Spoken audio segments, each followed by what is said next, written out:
Yeah, so the question is, are we given the opportunity to have windows of time in order to get certain things done that need to be done for the individual or for others?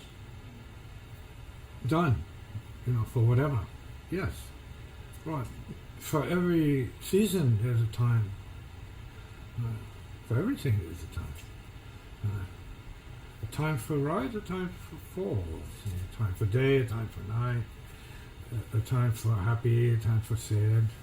Right, the roller coaster, the amusement park of life. There's a time for all of it. Right, all the rides, all the highs, all the lows. They're all right here. So, and it's all good because you're going to ride through it all, and you're going to come out the other end in some form or other. You're going to be spit off the roller coaster.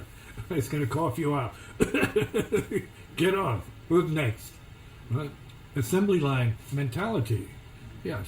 But we're given astrologic hints to our windows of time if we are astute enough or interested enough or open enough, right, to read those indications for ourselves, which are gifts from the wise men who understood the times and the reflections of the times in the heavens, as they would call them.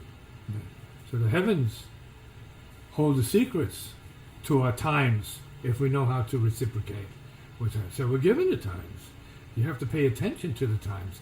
Not be so desperate for change or desperate for ourselves to miss the opportunity.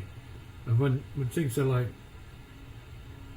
prepared, open for you to go deeper or rise outside of what you thought that should be or think it is.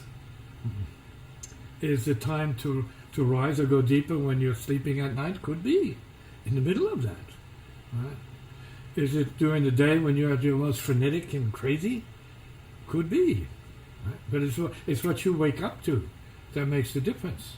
It's what you determine is the moment of awakening and flattening out your neuroses, awakening to the stillness of your inner being, true being, soul cruise.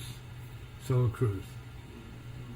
So would you say as one practices more, they get better at being having this relationship to the heavens or calculations? No guarantee. It depends on what your conditions are to practice.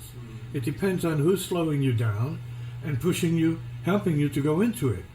That could be a relative, could be a friend, it could be your pet, right? By virtue of their presence. They can make you stop and chill. And thus be vulnerable to your deeper state. Could be anything. Could be a fish in a bowl, a bird in a tree, an ant on the grass. Who knows what it could be? Right? It's up to you. Everything indicates that. You got to read the signs. But more importantly, when you're with the right people, changes occur that are unique to that situation. So then it's the time. See? Right.